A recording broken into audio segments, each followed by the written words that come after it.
সবাইকে কনগ্রাচুলেশনস, এবং তার সাথে সৌম্য স্যারকে বিশেষভাবে স্যার ধন্যবাদ আমাকে এত পথে 2019 সাল থেকে আমাকে কনস্ট্যান্টলি গাইড করার জন্য। আমার মনে আছে আমি সৌম্য স্যারের কাছে হিস্ট্রি অপশনালের নোটস নিতে প্রথমবার গেছিলাম তো মেডিসির সেন্টারে। তখন উনি বলেছিলেন যে এই সেন্টারে যখন তুমি এসছো তো এখানে ভবিষ্যতে দেখতে পারবে যে এখানে পেছনে যারা যারা আছেন বসে আছেন ওরা ভবিষ্যৎ লিখে গেছে, তো তুমিও একদিন ওই জায়গাতে তুমি নিজেকে দেখতে পাবে। তো আমার ওই কথাটা খুব মনে ধরেছিল। তারপরে আবার চেষ্টা করেছিলাম স্যারের সাথে আবার কন্ট্যাক্ট করার জন্য। তো 2019-এ যথারীতি আমি যখন গ্রুপেতে ইন্টারভিউ কল পেয়েছিলাম তখনও সৌম্য স্যারের সাথে আমার আলাপ হয়েছিল, ইন্টারাকশন হয়েছিল। তখন আমি সাফল্য পেতে পারিনি, তারপরে যথারীতি জয়েন্ট ভিডিও হিসেবে সিলেক্টেড হই।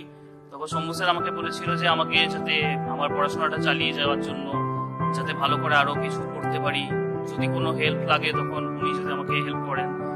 সেই দিক দিয়ে বলতে গেলে সৌম্য স্যার আমাকে অনেক কনস্ট্যান্টলি মোটিভেশন করে গেছেন। WBCS মেডিসিন মাধ্যমে অনেক কিছু আমি পেয়েছি যেগুলো আমি ভাবতে পারিনি আমি এই সময় বা এই জীবনে দাঁড়িয়ে আমি অর্জন করতে পারতাম।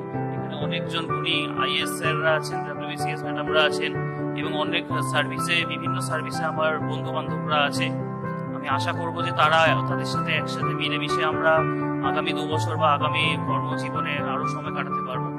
এই বলেই আমি আমার বক্তব্য শেষ করছি। অনেক ধন্যবাদ।